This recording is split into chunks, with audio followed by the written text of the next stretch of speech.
Mga kababalaghan at katatakutan, ako si Baltasar at malugod kong tinatanggap kayo sa Creepy Pinoy Stories. Kung ang dugot laman niyo'y uhaw sa mga kwentong nakakapangilabot at nakakapagpabilis ng tibok ng puso, pindutin ang subscribe at like para walang humpay na kababalaghan ang inyong matunghayan sa bawat upload natin dito. Sa lilim ng mga puno ng pine sa Tagaytay, isang kampanang may misteryosong ukit ang maghahatid kay Adrian sa isang nakakakilabot na pagtuklas, ang simula ng isang lihim na magpapabago sa kanyang buhay. Huwag palampasin ang bawat hagod ng kampana na sa bawat tunog ay may dalang bulong ng nakaraan at sa bawat bulong ay may babalang hindi dapat balewalain. Sa malamig na hapon ng Tagaytay, dahan-dahang ipinarada ni Adrian ang kanyang kotse sa tapat ng lumang bahay ng kanyang Lola Felicidad. Habang bumababa, hindi niya maiwasang magmasid sa paligid na napapaligiran ng mga puno ng pine at halamanan na nagdudulot ng isang kakaibang kapayapaan at misteryo. Ang simoy ng hangin ay may halong pabango ng mga bulaklak at lupa na tilabay nagtatago ng mga lihim sa bawat bugso nito. Pagpasok niya sa gate, sinalubong siya ng kanyang mga kamag-anak na abala sa paghahanda para sa ikautamta kaarawan ni Lola Felicidad. Ang bawat isa ay may kanya-kanyang dalang putahe at regalo. Ang mga bata ay nagtatakbuhan at nagtatawanan, at ang mga matatanda ay nagpapalitan ng kwento at balita.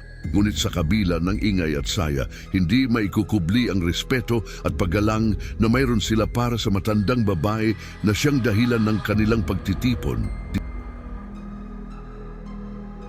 Habang naglalakad si Adrian patungo sa hardin, isang bagay ang agad na pumukaw sa kanyang atensyon.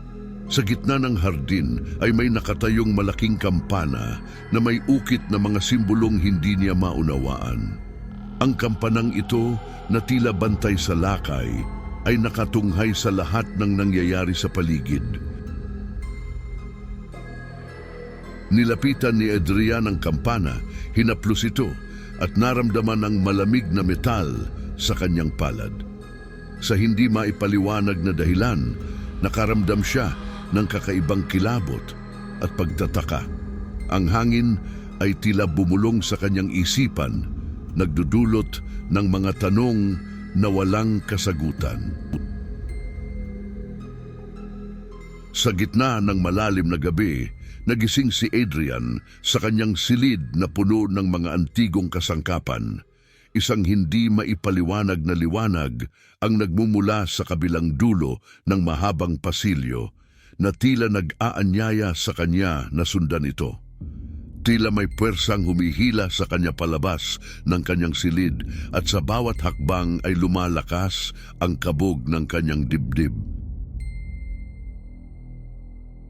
Dahan-dahan at tahimik na lumapit si Adrian sa silid ni Lola Felicidad.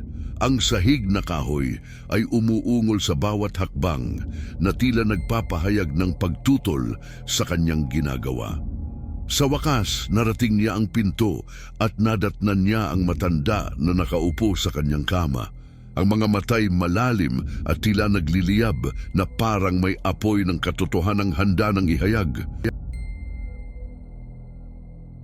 Binuksan ni Lola Felicidad ang isang lumang kahon na gawa sa nara at kinuha ang isang itim na kandila.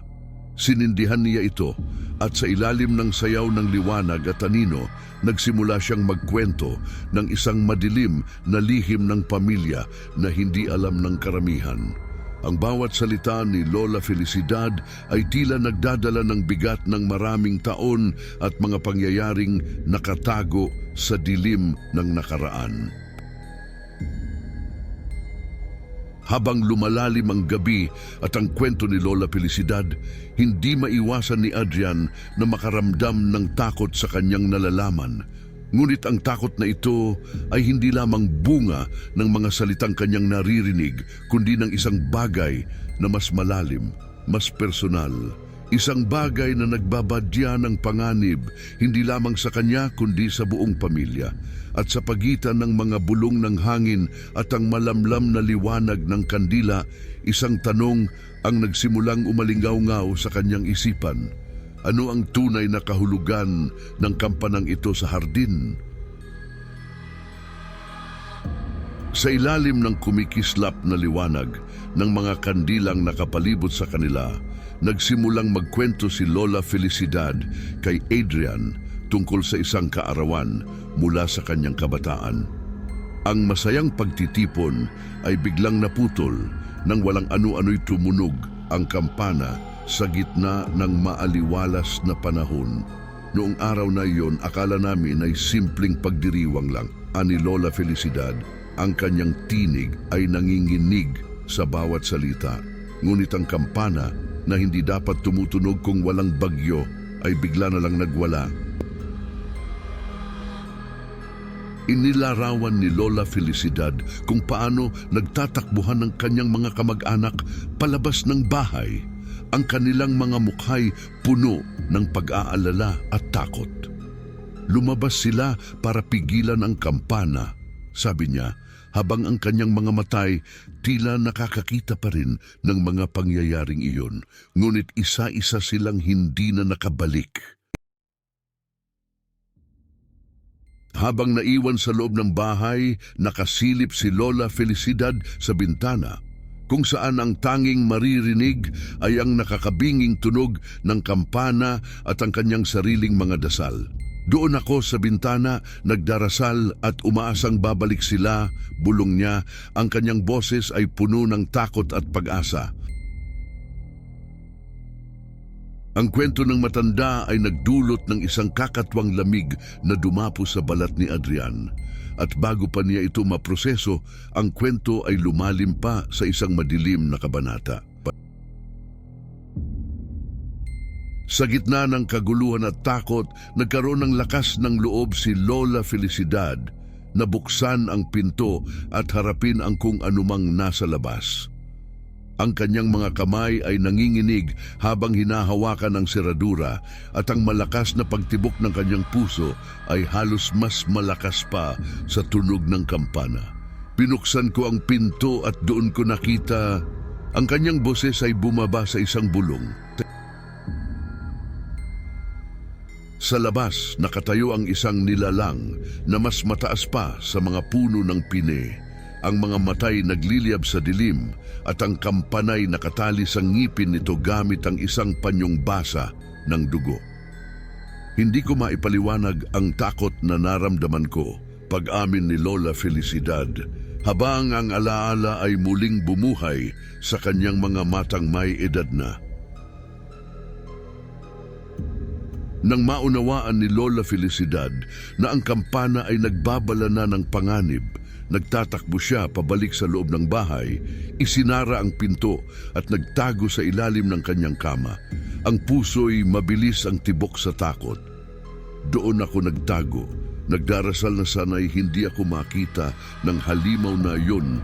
Sabi niya, ang kanyang hininga ay mabigat at puno ng pagkabalisa.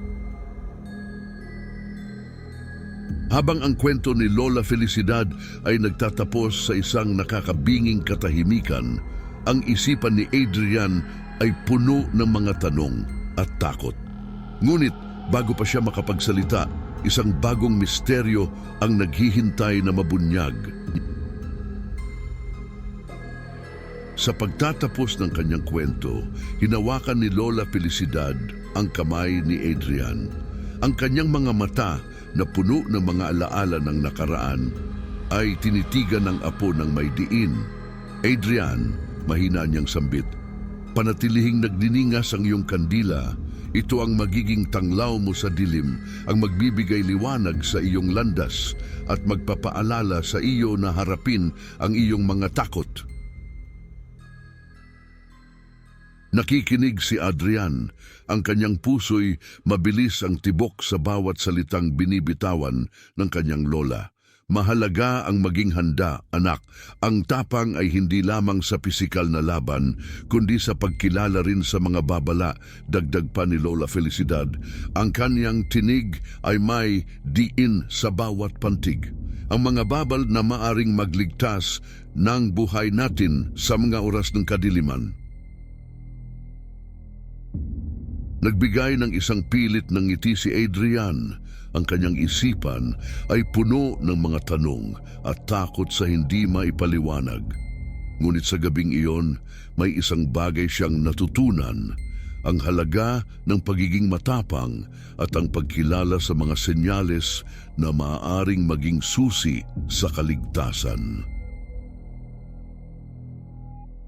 Habang lumalalim ang gabi at bumalik si Adrian sa kanyang silid, ang katahimikan ay unti-unting napalitan ng isang pamilyar na tunog. Ang malayong tunog ng kampana ay muling tumutunog. Tila ba isang paalala ng sindak ng nakaraan. Sa kanyang pag-iisa, naramdaman niya ang bigat ng lihim na kanyang taglay at ang responsibilidad na protektahan ang kanyang pamilya mula sa hindi nakikitang panganib. Ang malamlam na tunog ng kampana ay patuloy na umaalingaw-ngaw sa kanyang isipan, nagdadala ng sindak at babala. Tila ba ito ay naguudyok sa kanya na gumawa ng hakbang na maging handa sa anumang maaaring maganap. At sa gitna ng mga alingaw-ngaw na yon, nagpasya si Adrian na maging bantay laban sa anumang kasamaan na maaaring magbalik. Sinindihan niya ang kanyang sariling kandila na ngayon ay hindi lamang simbolo ng liwanag, kundi ng kanyang bagong tungkulin, ang maging tagapagbantay ng kanyang pamilya laban sa mga panganib na nag-aabang sa dilim. Sa pagliyab ng kanyang kandila, isang bagong kabanata ang nagbukas para kay Adrian. Ang kabanata ng isang bantay na handang harapin ang anumang dilim na maaaring dumating. Ang kanyang desisyon ay nagdala ng isang pangakong magbabantay siya anuman ang mangyari.